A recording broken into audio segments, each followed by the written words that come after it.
¿Qué tal? Buenas noches. Bienvenidos a Espiral. 7 de cada 10 mexicanos nos sentimos más latinoamericanos que pertenecientes a América del Norte. Y es curioso porque esos 7 de cada 10 mexicanos probablemente saben tan poco de América Latina como muchos saben de América del Norte. ¿Quién es el presidente de Bolivia? ¿O quién es el presidente en Argentina? ¿O cómo va la crisis brasileña? ¿O cómo van las elecciones en Perú? ¿O qué está pasando en Guatemala? Son preguntas cuya respuesta no está en nuestra conversación cotidiana. Y me cuesta trabajo pensar que uno pertenece a la familia de América Latina sin entender qué le están pasando a los hermanos. Pues de esto va el programa de hoy. Es un recorrido muy rápido, 1 hora, 3 bloques, sobre lo que está uniendo y lo que está separando a América Latina. Y desde luego, en esa mirada, ¿qué papel juega México o qué papel no está jugando México? Esta noche en Espiral, la política exterior, América Latina, nuestros hermanos o nuestros vecinos cada día más distantes. Comenzamos.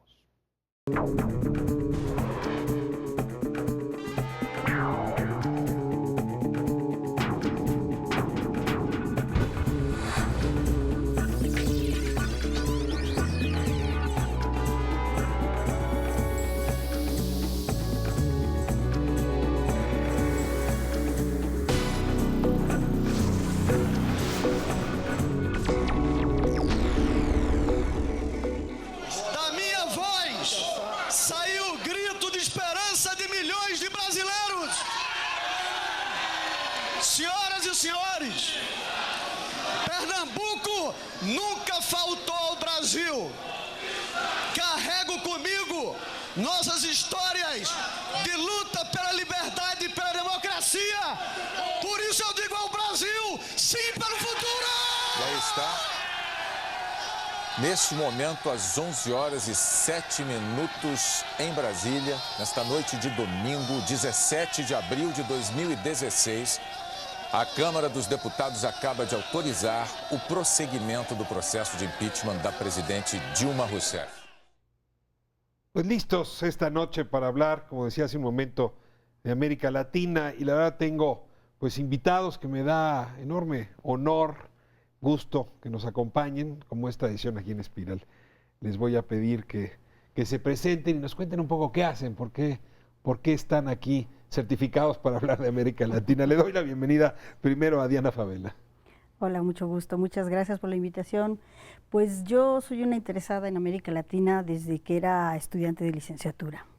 Así que tuve como profesores a unos grandes maestros que ya regresaron algunos a sus tierras y otros ya desaparecieron.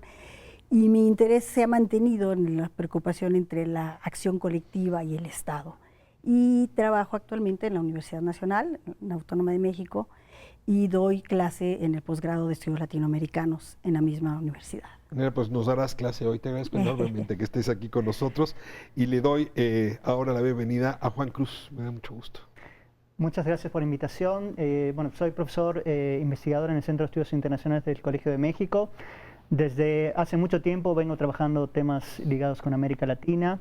He hecho investigación sobre federalismos comparados en la región, con énfasis en Argentina, Brasil y por supuesto México.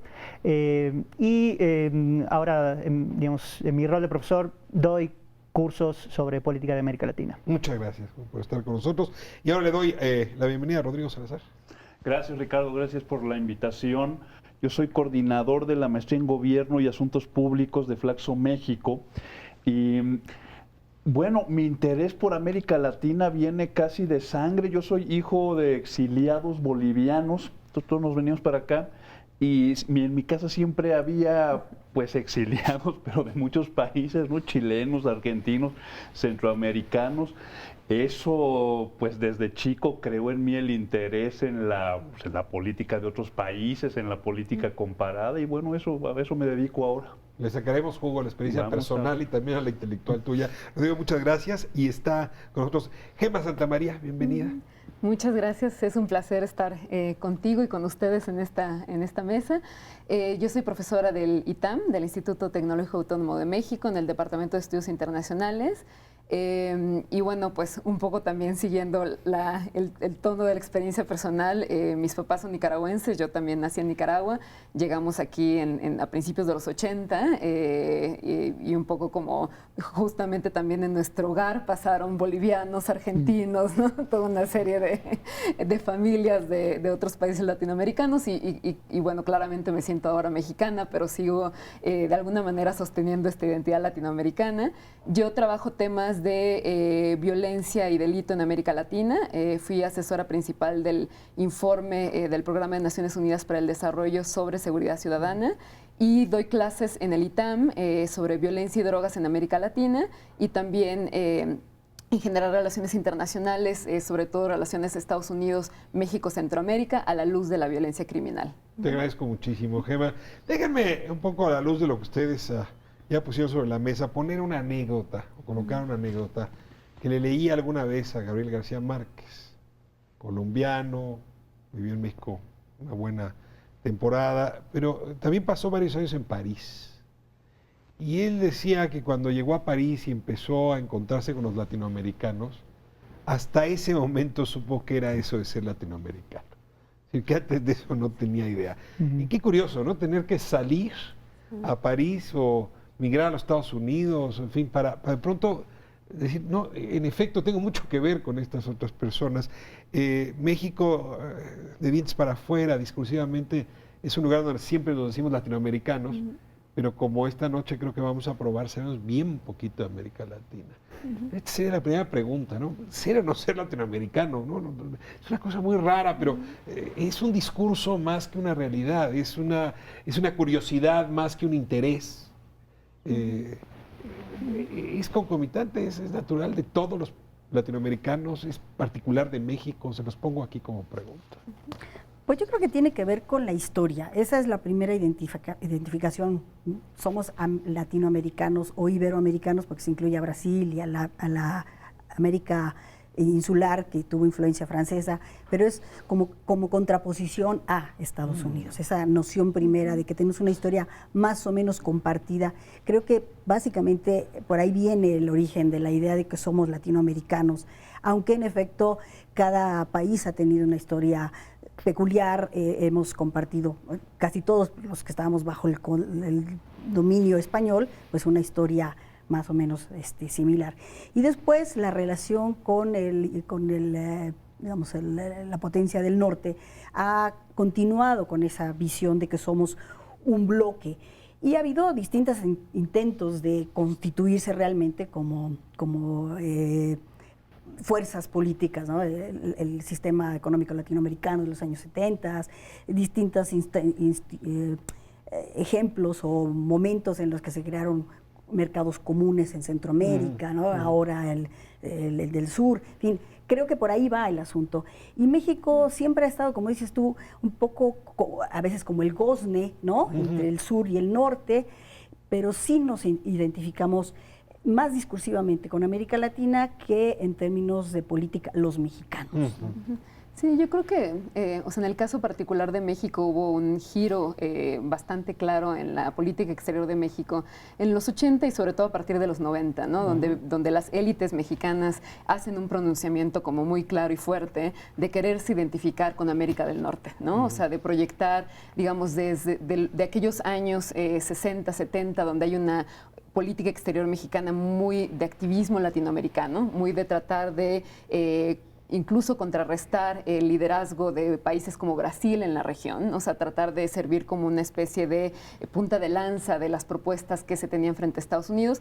Pasa con las transiciones que hay en México y con esta nueva élite política de tecnócratas y también como de una visión distinta de lo que se quería hacer México, donde se posiciona claramente México como América del Norte, ¿no?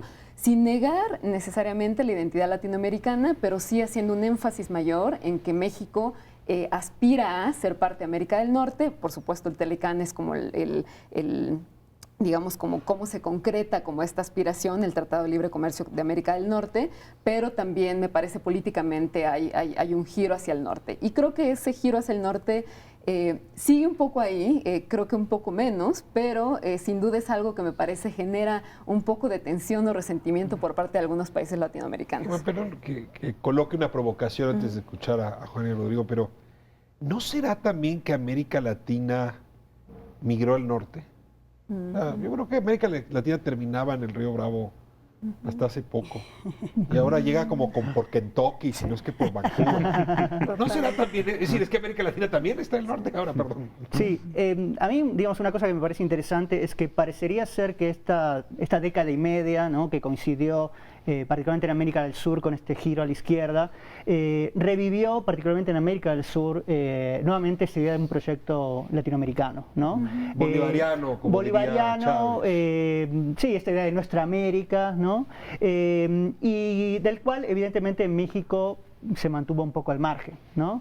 Y me parece que estamos ahora en un momento en el cual está este proyecto que, digamos, no solamente fue un proyecto en términos retóricos, ¿no?, sino que se tradujo en instituciones como la UNASUR o en políticas concretas, digamos, lideradas por Venezuela en su momento, de generar, digamos, lazos de intercambio y de reciprocidad entre los países ligados a esta visión ideológica particular, que parecería estar, como decía, en este momento un poco en duda si este proyecto tiene sustentabilidad o no, ¿no? Particularmente por los cambios que se han experimentado y que parece que se van a seguir experimentando en muchos de estos gobiernos de Sudamérica, ¿no? Entonces me parece que hay que un poco recuperar estos cambios de estas últimas décadas para entender hacia dónde va este ideal latinoamericano. Sí, mira, estoy de acuerdo. Esta idea del panamericanismo, el proyecto bolivariano en su versión actualizada, reciente muchos países se han sumado, aunque ahora vamos a ver cuántos se van a ir yendo con los cambios que están ocurriendo políticamente. Pero el problema para México, y que es lo que no tiene ningún otro país al sur de México, es pues, que solo México tiene frontera con Estados Unidos, ¿verdad? Entonces, uno no le puede decir a un país así, oye, súmate a este proyecto sin una visión clara de cómo para qué, ¿verdad? Estos proyectos como UNASUR y alternativas más restringidas como ALBA, etcétera, etcétera, parecen alternativas de comunidades ideológicas, pero que no, salvo proyectos muy concretos que tú has mencionado, pero que no ofrecen mucho más cuando tienes un país con un intercambio no solo comercial, sino de persona, de flujo cultural, etcétera, etcétera, muy grande, ¿verdad? Y está el asunto, digo, México comparte esa frontera con Estados Unidos, del que culturalmente es distinto sin duda, pero muy pocos países están en esa situación. Me imagino que para Polonia, pues es muy importante, si estás entre Rusia y Alemania, pues hay que estar viendo para los dos lados, ¿no? Pero para México es un poquito... Pobres polacos. Pues sí, ¿no? Pero pobre de México, tan lejos de Dios y tan cerca de los Estados Unidos, Esa ya lo cosa, dice el ¿no? dicho. Pero es una realidad, ¿verdad? Entonces, y México, nada más una cuestión, hay que tomar en cuenta que siempre usó esa relación con Estados Unidos cercana para sus pocas iniciativas hacia América Latina, ¿verdad? Es decir, con la cuestión de Contadora o todas estas negociaciones de paz en las que intervino México lo que aportaba era la relación con Estados Unidos, que podía hablar con Estados Unidos y decir, oye, estos cuates cercanos a la Unión Soviética piden esto, ¿tú cómo ves? ¿No? Y ahora lo está usando para el bloque comercial de países latinoamericanos que se incorpora al Tratado del Pacífico, ¿no? Pero yo, perdón, yo creo que aquí hay dos cosas. Una cosa es el panamericanismo, que es más bien la política norteamericana que trata de contrarrestar al latinoamericanismo. Es una idea de, a ver, todos somos el continente es lo que importa, no hagamos esta división. Porque la división había sido parte del discurso latinoamericanista, muy en los principios allá desde Martí, en fin, ¿no? Esta separación por el temor con el que veían que el expansionismo norteamericano hacia la zona. Entonces, el discurso norteamericano es somos panamericanos, es decir, todos somos América, ¿no? Entonces, ese es un discurso desde, digamos, desde Estados Unidos o desde el centro para contrarrestar este otro discurso. El de los latinoamericanos era esa diferencia, esa distinción. México durante un tiempo lo usó como parte de su, digamos, como una herramienta para distanciarse de los propios Estados Unidos. A ver, si la historia que van viviendo los países se parece, es más fácil ir de la mano. Hay distintos momentos en la historia latinoamericana, pero un ejemplo que a los mexicanos les gusta o nos gusta mucho poner es el papel que jugamos durante la Segunda Guerra. Durante la Segunda Guerra, México es un país que lidera una posición en América Latina, que utiliza esta posición de gozne y a partir de ahí construye, por cierto, un liderazgo que hoy no tiene. Pero es que en la Segunda Guerra todos los países latinoamericanos más o menos íbamos enfrentando circunstancias parecidas. No estábamos en el terreno de fuego, pero sí estábamos aportando materia prima, pero no quería los Estados Unidos que nos volviéramos parte del eje. El eje podía tener intereses, en fin, están todos estos elementos. Nada me parece más contrastante que la primera década del siglo XX. La primera perdón, el siglo XXI, disculpe, la primera década del siglo XXI. La primera década del siglo XXI, América Latina trae una tasa de crecimiento muy alta. México no. México trae un problema muy serio de violencia. En su conjunto, América Latina no. No quiero negar lo que vive Colombia, lo que vive Centroamérica, pero claramente son la tragedia de la violencia ligada al narcotráfico se expresó de una forma distinta que el resto de América Latina. América Latina tiene una fuerte renovación de sus ideologías. En México hay una caída bestial en el pragmatismo. Para quitar Estados Unidos como variable, no del contexto general, pero sí de la reflexión. Eso también hace que se abra, más allá de la discusión de élites y la visión tecnocrática, la realidad hace que se abra una brecha. Y yo quiero preguntarles si esto fue una cosa momentánea o hacia lo que viene del siglo XXI, esa brecha va a seguir ampliándose. Las realidades de América Latina y de México van a seguir siendo tan disonantes como han sido, si es que ustedes están de acuerdo con el diagnóstico de la disonancia. Voy a corte y regresamos a hablar de estas historias divididas entre hermanos, más allá de lo que sus propias voluntades puedan querer o sugerir. Voy a corte y regresamos. Seguiremos hablando de América Latina y nuestra relación como mexicanos con ese subcontinente.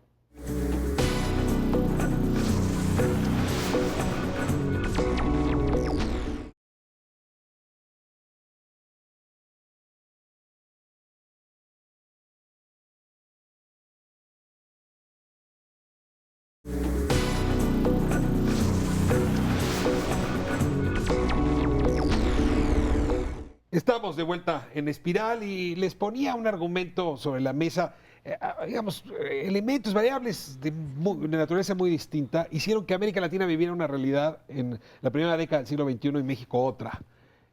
Tasas de crecimiento, renovación ideológica, violencia en México distinta a la que está viviendo en América Latina. A ver, estas realidades también nos apartaron. Sí, pero creo que no empiezan en el siglo XXI.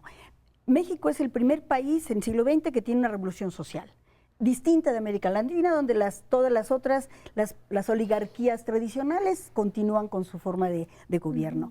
Después, es el primer país que tiene un régimen político más o menos estable, que estructura más o menos bien durante un periodo largo, un llamado Estado benefactor, un Estado que organiza a la sociedad o que permite la organización de la sociedad, controlada, en fin. Alrededor de un solo partido. Exacto, alrededor de un solo partido, pero que da permite la estructuración de políticas sociales, ¿no? Lo tenemos un poco en el caso de Argentina, pero durante un periodo. El peronismo. El peronismo. Lo tenemos otro pedacito también de historia en el caso de Brasil, ¿no? Con el varguismo. Y sin embargo, en los otros países no vemos eso, se continúa. Entonces, México es diferente, digamos, existe una tesis sobre el excepcionalismo mexicano en relación con América Latina. Después, en los años 70, en los años 60, América Latina vive una fiebre de dictaduras militares, ¿no? Y México tiene un régimen que mantiene la formalidad de un régimen democrático, civil, donde no hay militares en el gobierno, pero el control político, el control social se ejerce de igual manera por la vía violenta, pero también por la vía de la cooptación, por la vía del control sociopolítico, en fin. De manera tal que la diferencia no es reciente, es continua. Sí, yo en realidad plantearía que sí, obviamente hay diferencias, pero también hay muchas realidades coincidentes, ¿no? Por ejemplo, el tema de la violencia, digamos, está claro que, digamos, experimentándola desde aquí adentro, sentimos que la violencia en México es, digamos, mucho mayor que en América Latina en general. Pero cuando uno ve, por ejemplo, este ranking de las 50 ciudades más violentas del mundo, 40 y tantas son de América Latina, ¿no? Incluyendo Brasil, Colombia. Exactamente, incluyendo Venezuela, Brasil, Colombia. Si uno escucha, por ejemplo, los discursos de los candidatos en las campañas presidenciales, uno de los principales temas, no importa en qué país de América Latina uno se centre, es el narcotráfico y la violencia, ¿no? Entonces creo que obviamente las diferencias en esta primera década del siglo XXI se han expresado, pero han tenido que ver, me parece, más con algunas cuestiones coyunturales que ahora muchos países de América Latina van a empezar a revisar, particularmente por la desaceleración de China, ¿no? Que se convirtió en socio comercial. Sí. Sí, una cosa que, o sea, justo en seguimiento de una anotación sobre el diagnóstico, ¿cierto? O sea, de qué tan distintos somos. O sea, creo que sí en el tema de violencia, efectivamente somos menos distintos de lo que parece, ¿no? O sea, el problema de la violencia es un problema latinoamericano, o sea, tienes distintas manifestaciones quizás, pero México es mucho más parecido a Centroamérica, Venezuela, Brasil, Colombia, de lo que creemos, ¿no? Y ese es también, creo que un llamado de atención importante que México tiene que hacer para posicionarse justamente en Latinoamérica en estos temas, ¿no? O sea, tenemos retos que nos afectan igual de distintas maneras, pero justamente Venezuela, Colombia, Brasil tienen tasas de homicidio bastante altas, lo mismo que El Salvador, Honduras y Guatemala, ¿no? Entonces, creo que en ese sentido ahí estamos más parecidos a América Latina. En lo que sí estoy de acuerdo es en quizás como giro ideológico, ¿no? O sea, México no forma parte, sobre todo, como de este giro hacia la izquierda, con la fuerza que se ha dado en otros países de América Latina. No y quizás, todavía. No todavía. Y quizás ahí la razón tiene que ver justo con lo que mencionábamos antes de por qué México tiene desde muy temprano en el siglo XX una trayectoria distinta, ¿no? Que de alguna manera explica una cierta reticencia al cambio y que ya le dio en un sentido como la oportunidad a un partido distinto, pero de derecha o de centro derecha, y no así a un partido de izquierda, al menos a nivel de la presidencia. Rodrigo, cerramos con esta idea. Sí, bueno, ahora que lo dices, había un ministro de Economía peruano reciente que decía: yo todas las mañanas le pongo una veladora a la Virgen para que China siga creciendo. Esto porque una de las cosas, y que explican mucho este crecimiento que mencionas a principios del siglo XXI de los países, sobre todo de Sudamérica, es el commodity boom y el crecimiento chino. ¿Y por qué México y muchos países de Centroamérica no se benefician de eso? Pues los perfiles productivos se han diferenciado. En Sudamérica predomina el modelo exportador de materias primas, ¿verdad? Mientras que en Centroamérica y sobre todo en México pues son países, por supuesto, las realidades económicas son más complicadas, pero predomina el modelo manufacturero con mano de obra barata, mientras los países sudamericanos prenden veladoras para que China siga creciendo. México tuvo la mala fortuna de que compite con China por mandar exportaciones al mercado estadounidense, y eso es una gran limitación en los primeros años del siglo XXI, porque ahora que China está ralentizando, pues estamos viendo que están atravesando estos países por problemas económicos que actualmente México pues no tiene o está risa y risa en este momento. A ver, creo que logramos con estas intervenciones del primer bloque y ahora lo que llevamos de este segundo, para poner un poco el contexto. Necesito, porque si no se nos va a ir todo el programa en la caracterización general, acercar la cámara a los países sin alejarnos de estas reflexiones. Pero déjenme hacerlo primero desde el punto de vista económico. Brasil se presenta como el adalid latinoamericano del modelo de exportación de productos del sector primario, de commodities, y en efecto el crecimiento de de China, también de la India. Eso le permite un desarrollo y tasas altísimas. Perú, ¿no? Tasas envidiables de 12%, 11%. Y México se mantiene o con tasas negativas o tasas que no rebasan el 2, el 3%. Esto no duró mucho. De 2008 para acá, México siguió con sus tasas muy bajitas, pero los países que traían tasas muy altas se cayeron. Les pido alguna reflexión sobre la crisis económica brasileña y cómo ha impactado. Dediquémosle a Brasil un momento. ¿Quién quiere arrancar? Yo antes de decir algo sobre la crisis en Brasil, me gustaría señalar nada más que la peculiaridad otra vez de México, coincidiendo en que somos aparentemente diferentes en un sentido y no en otro. En México es en el país en el que se aplicó de manera más ruda, más violenta, más completa la política de desmantelamiento de la economía previa a la liberalización. O sea, en ningún país como en el de México fue durante finales del siglo XX, principios del XXI, este proceso de apertura económica que tiene en principio como efecto esta caída de la economía. O sea, la economía mexicana del 85 para acá no ha crecido más que el 1.2%, precisamente porque la política de apertura comercial implicó el paulatino desmantelamiento de la economía.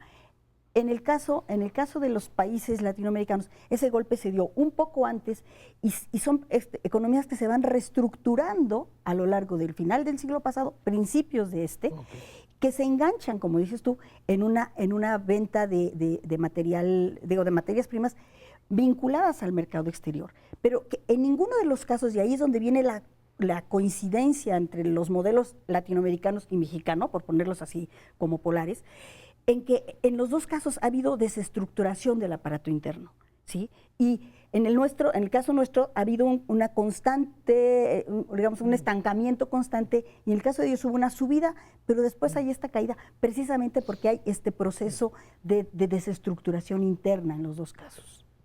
En el caso de Brasil... Es que sí necesito poner nomás una cosa. Okay. Es que hay una razón por la que no me siento cómodo con lo que planteas. México tiene tasas de crecimiento muy altas en donde el sector manufacturero está puesto. O sea, Chihuahua trae 12% de crecimiento. El problema es la parte de México que no está enganchada a esa exportación. Claro. Entonces, el problema es la parte de México que no está ahí. Claro, porque tampoco exporta materias primas. Exactamente. O sea, si Chiapas estuviera siguiendo el modelo brasileño, traeríamos una tasa más alta. Claro, pero es que ese modelo es excluyente. Ese modelo solamente está afincado en el mercado externo. No todo el mundo puede vender el mercado externo. Desmantelas el mercado interno y entonces tienes una gran cantidad de fuerzas productivas internas que no tienen mercado. Pero vamos hacia Brasil. Sí, lo que yo quería plantear es que me parece que no es posible entender los efectos que está teniendo la recesión en Brasil sin considerar los cambios sociales y políticos que se generaron durante los primeros gobiernos del PT y este incremento muy importante de los sectores medios que tuvieron lugar como consecuencia, ¿no? Me parece que esa digamos, redefinición de la estructura social generó una situación de muy altas expectativas, ¿no? Que obviamente cuando ese boom económico llegó a su fin, de alguna manera pusieron a muchos sectores en una situación de demandar continuar con esos niveles, ¿no? Entonces digo, aquel que se pudo... ¿No era sostenible el modelo? No era sostenible en los términos en los que estaba planteado. Y déjame ponerte ahí una pregunta, porque hablamos de commodities y hablamos de materia prima. A ver, petróleo. O sea, el golpe de la caída del precio del petróleo para Venezuela y para Brasil es enorme. Petróleo, soya también, ¿no? Digamos, productos agropecuarios.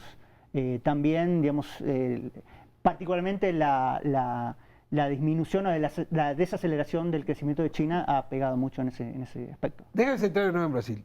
Viene esta caída importante de los ingresos en Brasil y conecta inmediatamente con una crisis política. A ver, les pido ahora que nos movamos a la crisis política brasileña. Sí, no, a mí me parece que, o sea, claramente el desgaste económico, ¿no? O sea, tiene una o sea, se lee políticamente y socialmente en el país, ¿no? O sea, empieza a haber como un descontento muy fuerte que no habíamos visto, ¿no? O sea, el modelo brasileño parecía ser como igualador, una suerte de, democratizante. claro, ¿no? O sea, una suerte de milagro, una cuestión como de que inspira a las izquierdas, o sea, de un sistema que lograba consolidarse económicamente y a la vez como promover una agenda social muy fuerte, ¿no? Y sin embargo, lo que vemos es inmediatamente cuando empieza a mostrar luces de esta fractura económica, se traduce en descontento social, ¿no? O sea, la crisis que ha enfrentado el gobierno actual frente a las protestas, frente a la organización de los Juegos Olímpicos, ¿no? O sea, la misma crisis del Zika, la epidemia, o sea, la incapacidad del gobierno de controlar todas estas cuestiones, muestra justamente un proceso de desgaste. Ahora, Venezuela es mucho más dramático, ¿no? En el sentido que viene ya, me Dejemos parece, Venezuela para el arrastrando próximo más bloque. años. Déjanos cerrar con Brasil. A ver, si bien hubo ganancias en igualación, no duraron. No duraron. Y probablemente vaya a tardar mucho para volver a ver Brasil indicadores de igualdad como los que vio en la época de Lula. Y ahora, además de esto, hay un asunto donde la corrupción se vuelve evidente. Claro. O sea, el PT, que tenía el monopolio del corazón, que tenía que ser como la alternativa demócrata, transparente, renovadora, contra élite, resulta que está plagado de corrupción. Es que hay una cosa aquí que parece estarse aclarando. Cuando la economía va bien, la gente no se pregunta mucho por la corrupción. Es decir, estos escándalos que vemos en Brasil, Brasil es un país que uno se olvida hasta qué punto vive plagado de corrupción más o menos pública, ¿verdad? Es decir, la gente sabe quién anda en malos pasos, qué se anda haciendo. Ahora, por ejemplo, le están queriendo, bueno, pues está todo el asunto previo al escándalo de Lula con el famoso esquema del mensalao, la compra de votos a diputados de oposición. Perdón, Lula vivió con el mensalao todo su segundo periodo. Todo su segundo periodo. Y nadie o sea, estaba en la prensa, estaban las investigaciones y nadie le preguntaba ni le decía. Puede ser corrupto nada. mientras te estés en boom económico. Pues un poco así, porque además el socio principal del PT en el gobierno, que lo acaba de abandonar, era el PMDB, que es un partido ni de izquierda ni de derecha, es un partido súper huesero, que todo lo que le importa, y se sabe, son las prebendas de gobierno. Empieza la crisis económica y la gente se empieza a fastidiar y entonces ahí sí, ¿no?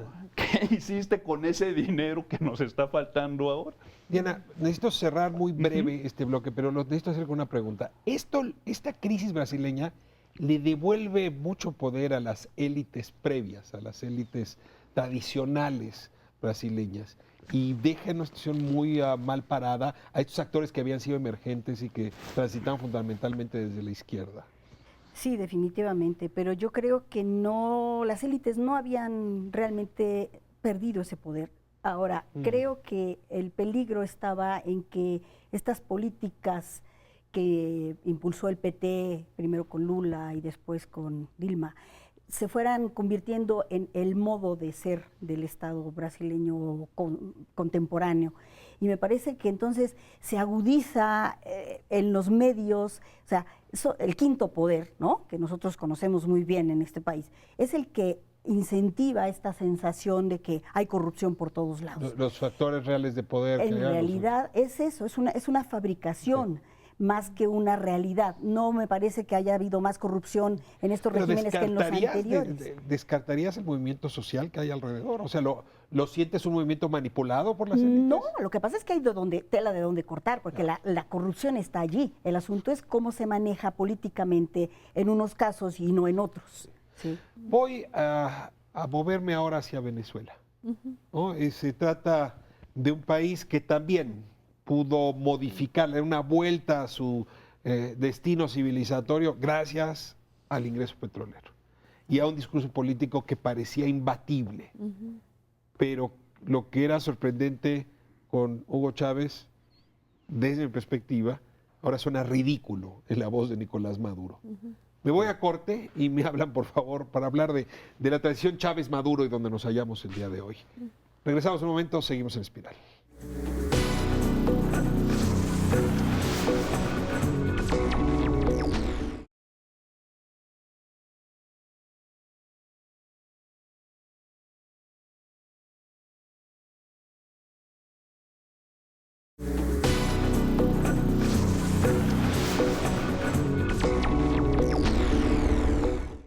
De vuelta en espiral, hablando de América Latina, inevitablemente. Venezuela, ¿no? Un país que llegó a sorprender a unos y a otros, a tiros y troyanos, y que hoy está en una circunstancia gravísima.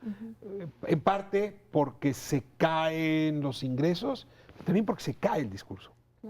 Sí, en gran medida porque se muere Chávez, digamos, ¿no? O sea, digo, ese es para cualquier movimiento político que se construye en torno a la figura de un líder carismático, la ausencia del líder genera inevitablemente un problema, digamos, que muy difícilmente puede ser superado, ¿no? Entonces, Perdón, Juan, ¿tú crees que si no se hubiera muerto, Chávez no estaría enfrentando lo que hoy enfrenta Nicolás Maduro? yo creo que estaría enfrentando, obviamente la situación económica internacional, digamos, no puede ser modificada por Venezuela, pero creo que Chávez tenía una capacidad para construir digamos, para, mejor dicho, solidificar su coalición de gobierno que no tiene Maduro. Es algo similar a lo que está pasando en Brasil con Dilma y con Lula. ¿no? Digamos, probablemente si Lula estuviese en el gobierno, la situación no estaría, digamos, llegando a los extremos que está llegando, ¿no?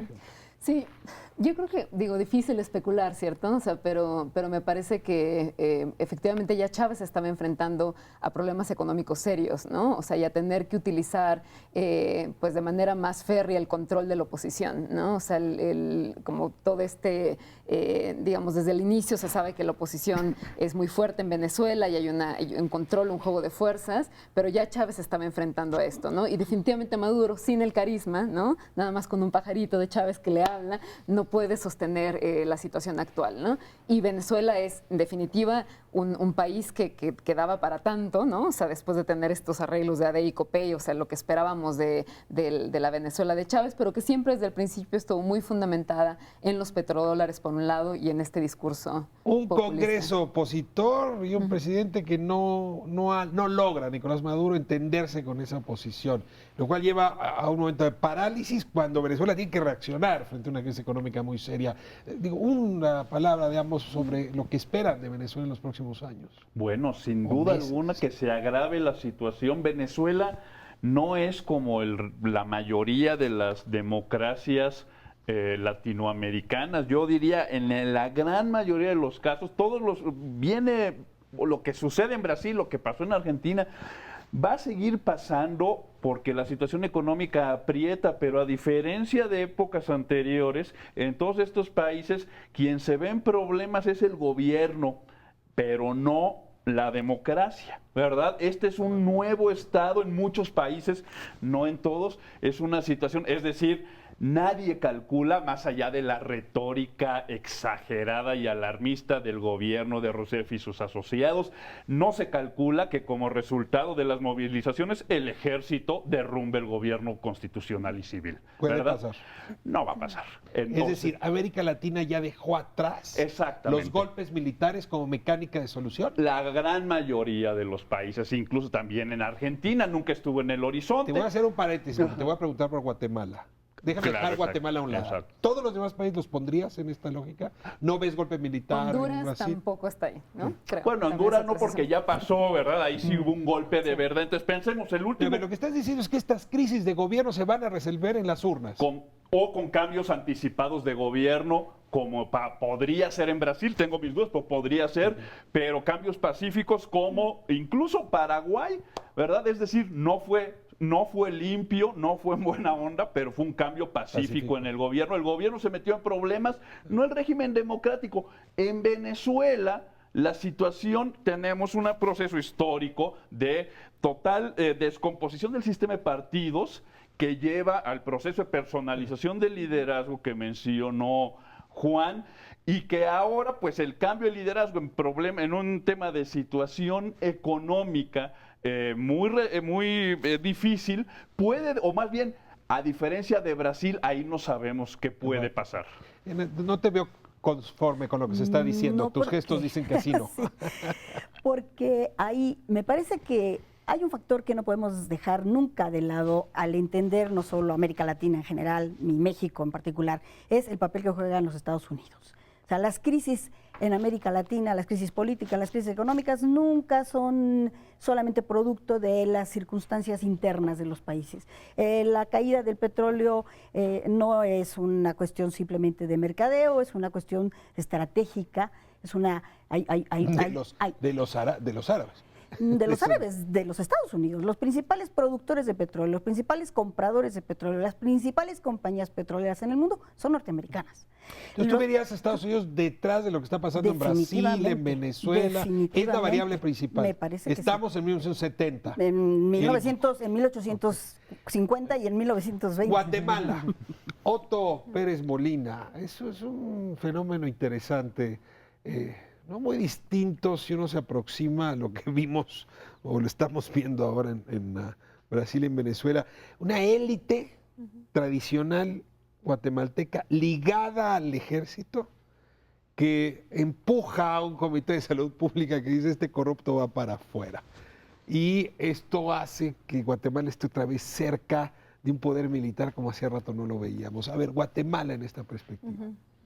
Sí, Guatemala es un país muy interesante, ¿no? Porque por un lado tienes justamente a un presidente que se sabe que tiene el apoyo de aquellos militares como más férreos durante la guerra civil, ¿no? O sea, que está como de alguna manera puesto ahí por esta agenda militar.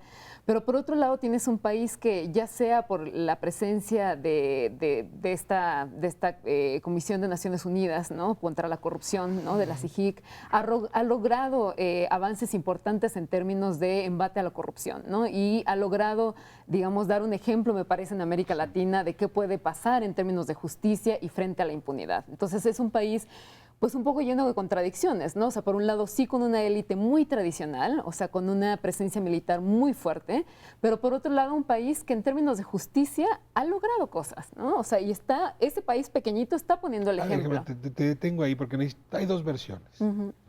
Es la movilización social, es la CIGIC, es decir, es el esfuerzo de lucha contra la corrupción la que tumba a Otto Pérez Molina. Y está la otra versión, que es una élite que ya no aguantaba la traición de Otto Pérez Molina y que utiliza estas herramientas para derrumbarlo. Nada más te quiero saber dónde te colocas frente a estas dos versiones. Mira, yo creo que me coloco más del lado, uno, de la sociedad civil, pero también de la comunidad internacional. O sea, me parece que no podemos dejar de lado cómo la comunidad internacional, de nuevo, a partir de esta figura, permite que el Estado guatemalteco tenga ciertas instituciones que no tenía, ¿no? O sea, permite como aumentar la rendición de cuentas y aumentar la transparencia en el gobierno. Sí, yo creo que digamos, me parece que nuevamente es un ejemplo de que cómo evolucionan estos casos de corrupción no se puede entender sin entender el contexto más general, digamos, ¿no? Y haciendo nuevamente el paralelo con Brasil, ¿no? Digamos, evidentemente que estos escándalos de corrupción hayan escalado a estos niveles, tiene que ver con una situación de debilidad política y de contexto económico, ¿no? Que ha hecho que digamos, la gente de alguna manera se suba a estos casos de corrupción para demandar cambios profundos, ¿no?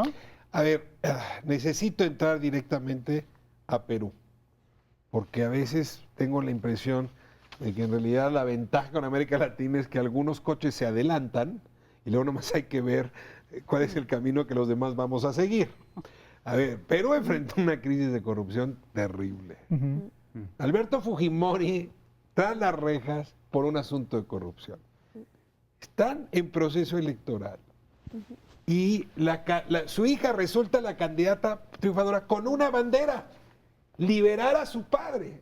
Es decir, impunidad, bueno, ella la llama inmunidad para su padre. ¿No será que Perú anda como 3 kilómetros adelante de Guatemala o de Brasil o quizá 10 adelante de México? Perdón, no pongo esos términos. Es que Perú es una cosa, en muchos aspectos, si hay un país excepcional en América Latina, es el sistema político peruano. El sistema político peruano... Si ¿excepcional porque es de excepción o porque, porque es el mejor país de todos los latinoamericanos? No, es solo outlier, es un caso aparte. Los chilenos no están de acuerdo. Exacto, no está con las joyitas, ¿no? Con Uruguay. No tiene un sistema de partidos desde que salió Fujimori.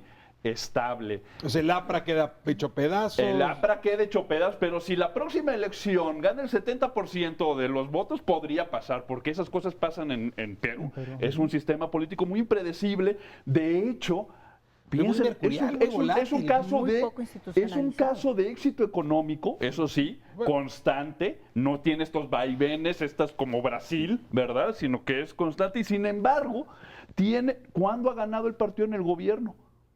Nunca. Desde que salió Fujimori. Ahí no funciona el voto económico. Es más, en un par de ocasiones el partido en el gobierno ni siquiera presenta candidato, ¿verdad? Entonces es extrañísimo porque no se mueven en esas coordenadas. ¿Y eso lleva a que la hija de Fujimori gane ahora? Bueno, porque es un voto totalmente... porque eso te iba a decir también, tampoco funciona la coordenada izquierda-derecha. La señora Keiko Fujimori, para muchos electores pobres, representa la alternativa. Entonces, cuando uno dice, no, pues los dos que pasó en la segunda vuelta son los de derecha, no es así. La candidata en los sectores empobrecidos, de los pobres urbanos y de los pobres rurales, es Keiko Fujimori. No estamos acostumbrados a ver las cosas en esas coordenadas, pero pues así está la situación. No, algo que me parece interesante o importante subrayar es que Keiko también llega, si bien es cierto por un lado con esta cuestión de la inmunidad o impunidad para el padre, por otro lado llega con una agenda muy fuerte de populismo punitivo, ¿no? O sea, sí, hay un mensaje muy fuerte, o sea, donde ella lo que pone sobre la mesa es que va a poner, que va a hacer murallas más grandes para las cárceles, que va a prohibir que los reos puedan hablar por teléfono, que va a cortar totalmente la comunicación entre los reos y las calles. Entonces, ella entra con una agenda muy fuerte de cero tolerancia frente al delito. Y me parece que eso es fundamental para entender por qué Keiko está ahí y que nos lleva de nuevo a la importancia que tiene el populismo punitivo en toda América Latina. Populismo punitivo. Sí. Es una variante de populismo. Un programa solo eso, porque aquí yo también oigo ese discurso todo el día. Diana, se nos va el programa y sin historia de Cuba. O sea, claro, la variable estadounidense que has colocado tú en esta mesa, pues supongo que explica la visita reciente de Barack Obama a Cuba y Raúl Castro, que lo recibe con los brazos abiertos y que le da espacio para que hable con la disidencia. Es decir, algo ha cambiado de la variable estadounidense. ¿Me explicas Cuba? Y te explico Cuba a partir del cambio de la variable estadounidense, pero también básicamente al cambio de Cuba propiamente, ¿sí? En el caso de Cuba hay un proceso de, digamos, de modernización desde el 59. Hay un crecimiento, hay una incorporación de Cuba ya no es, la Cuba del 59 era el equivalente a la Cuba de los años 30. La Cuba del 2010 es la Cuba del 2010, ¿sí? Es decir, hay un proceso de... Como le pasó a todos los países. Ya no somos... Aceleradísimo, pero es que en el caso de Cuba, digamos, el periodo revolucionario fue un proceso de acelerado de desarrollo económico. Entonces, Cuba, digamos que se empareja. Y digamos, en este momento ya está emparejado con Estados Unidos y por eso se puede ver al tú por tú. Me parece que se empareja con América Latina y el mercado cubano se transforma. Es más interesante como mercado que como castigo político. Entonces, hay una transformación del espacio cubano y de la política norteamericana, porque los actores en los dos casos también se modifican. ¿Qué ves de Cuba en los próximos meses? Viene una decisión importante hacia el 18, Raúl Castro dejaría el poder. ¿Qué esperas de Cuba? Yo creo que va a haber un proceso, digamos, de normalización. Democratización, elecciones, yo no hablaría partidos. De democracia. Aquí nada más me gustaría hacer un paréntesis muy corto. Yo hablaría más bien tenemos regímenes republicanos, no democracias, ¿no? Porque democracia es donde el pueblo tienes un gobierna. Minuto para cerrar. Simplemente me parece que hay un proceso de estandarización de los aparatos económicos, estas políticas hacia afuera, ¿no? Okay. Y en lo político, esta estandarización hacia los estados electorales, basados en el Voy a cerrar el programa con una conclusión de ustedes, no muy larga, 30-35 segundos. Si quieres, Rodrigo, empezamos contigo. Cierro con Cuba. El gobierno cubano aspira al modelo chino. Entonces, eso incluye, a mi particular juicio, incluye modernización económica y en el terreno del poder, rotación en los cargos, como en China, que no quiere decir competencia partidista por los cargos. Cuba se benefició como nadie del giro a la izquierda, ¿verdad? Porque confluyeron todos estos presidentes dispuestos a abrirles las puertas para traer las glorias del pasado. Dinero venezolano que se acabó. Entonces, pues ahora aprovechó bien Cuba esta situación para normalizar sus relaciones con Estados Unidos y Y modernizar a su Obama economía. le convino esa circunstancia. Sin duda alguna.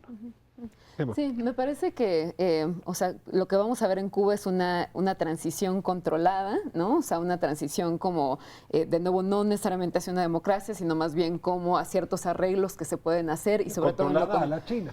controlada a la China, exactamente, ¿no? O a la y mexicana. con ciertos arreglos que pueden hacerse. Si esto es control, Ahora, ya me asusta lo que es descontrol. Obama definitivamente, o sea, es importante decirlo, o sea, decide terminar con esta Guerra Fría, ¿no? O al menos poner un paso hacia adelante en esa dirección.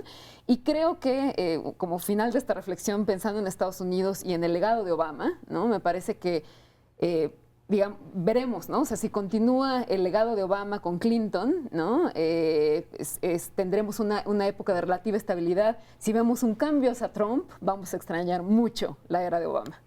Guerras. Bueno. Sí, pensando más en América Latina, alguna vez cuando estaba reflexionando sobre este giro a la izquierda, Correa, el presidente ecuatoriano, dijo que no es que estábamos frente a una época de cambio, sino un cambio de época, ¿no?